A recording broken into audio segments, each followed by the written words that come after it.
প্রতিবেদন চরমোনাই ও জামায়াতের জোট কি ভেঙেছে ১৬ জানুয়ারি ২০২৬ পটভূমি বর্তমানে বাংলাদেশে যে ১৩তম সাধারণ নির্বাচন অনুষ্ঠিত হতে যাচ্ছে তার আগে বিভিন্ন রাজনৈতিক দল নির্বাচনী জোট বা সমঝোতা নিয়ে চুক্তি করছে।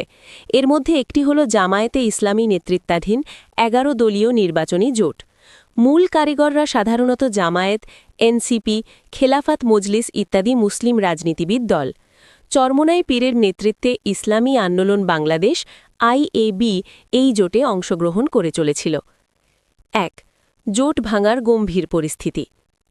ইসলামী আন্দোলন বাংলাদেশ চরমোনাই পীর আজ ঘোষণা করেছে যে তারা জামায়াতে ইসলামীর নেতৃত্বাধীন ১১ দলীয় জোট থেকে বেরিয়ে যাচ্ছে এবং স্বাধীনভাবে নির্বাচন লড়াই করবে। গতকাল জামায়াত জোটের প্রতিনিধি হিসেবে তারা নির্বাচনী আসনের সমঝোতা ঘোষণা অনুষ্ঠানেও কোনেই উপস্থিত ছিল না। ইসলামী আন্দোলনের কেন্দ্রীয় মুখপাত্র গাজী আতাউর রহমান এগুলো পেড এজেন্সি থাকে, এনজিও থাকে, টাকা দিয়া করা হয়। যাই হোক, এখানে ওই জরিপের ফলাফলটা রেজাল্টটা কি ছিল যে সেখানে বিএনপি কে চায় ৩৪% মানুষ, জামাতকে চায় ৩৩% মানুষ, এনসিপি কে চায় 7% আর ইসলামী আন্দোলনকে চায় হলো 3% মানুষ। আচ্ছা বলেন দেখি, জামাতকে যদি 33% মানুষ চায়, এনসিপি কে যদি 7% মানুষ চায় তো 40% হয়ে যায়।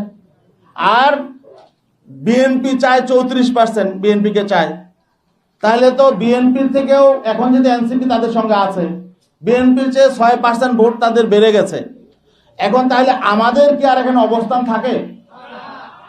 এখন তখন যখন তারা বলে জরিপে তো তা আসলে আপনাদের তেমন অবস্থান নেই, তো এখন তাহলে বোঝা গেল যে তারা যে আসন দিয়েছে এটা অনুগ্রহ করে দিয়েছে।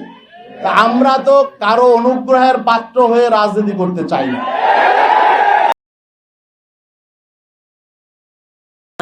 সংবাদ সম্মেলনে বলেছেন দলটি বিচ্ছিন্নভাবে নির্বাচন লড়াই করবে এবং ২৬৮টি আসনে স্বতন্ত্র প্রার্থী দেবে। এটি স্পষ্ট ইঙ্গিত যে আগের সমঝোতা বা ঐক্য কার্যত ভেঙে গেছে বা ভাঙার পথে। ২. কিসে বিবাদ? আসন বণ্টন নিয়ে মতভেদ। জোটে আসন বণ্টনের চূড়ান্ত তালিকা প্রকাশের সময় ইসলামী আন্দোলন উপস্থিত ছিল না। এমনকি তাদের জন্য নির্ধারিত আসন সঠিকভাবে নির্ধারণ করা হয়নি বলে তারা মনে করে। নৈতিক ও মতদর্শগত মতভেদ।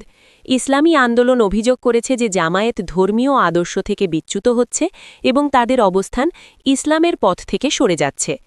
রাষ্ট্রীয় আইন বাস্তব ইসলামী বিধান।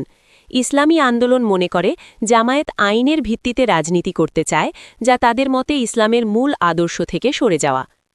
জোটে এখন চরমোনাই ছাড়া জামায়াত নেতৃত্বাধীন ১১ দলীয় জোটের আসন বণ্টন চূড়ান্ত করা হয়েছে।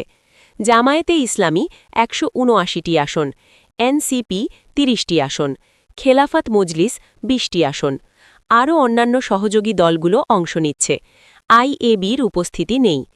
একটি সূত্র বলছে জোটের ঘোষণা করার সময় ৫০টি আসন স্পষ্টভাবে আইএবির জন্য খালি রাখা হয়েছিল, কিন্তু আইএবি সেই দাবি মানতে অস্বীকৃতি জানিয়েছে। ৪. চরমোনাই পীরের বক্তব্য সারসংক্ষেপ। আইএবি বলেছে তারা নির্বাচনে অংশ নেবে, কিন্তু জোটে নয়। দলটি মনে করে জামায়াতের সিদ্ধান্তে ন্যায্য আচরণ হয়নি এবং তাদের মূল নৈতিক আইডিওলজিক্যাল অবস্থান ক্ষুণ্ণ হয়েছে। তারা সব ইসলামিস্ট ভোট একত্রে কাজে লাগাতে চায়, কিন্তু জোটের বর্তমান ব্যবস্থায় সেটা সম্ভব হচ্ছে না। হ্যাঁ, বর্তমানে জোট কার্যত ভেঙেছে বা ভাঙার পর্যায়ে আছে। চরমোনাই পীরের দল আইএবি জামায়াত নেতৃত্বাধীন জোট থেকে বেরিয়ে গিয়েছে। জামায়াত জোটে চরমোনাই নেই এবং তারা স্বাধীনভাবে নির্বাচন লড়াই করবে। অর্থাৎ রাজনৈতিক দিক থেকে জোটের ঐক্য এখন ভঙ্গুর বা ভেঙেছে, যদিও কিছু দল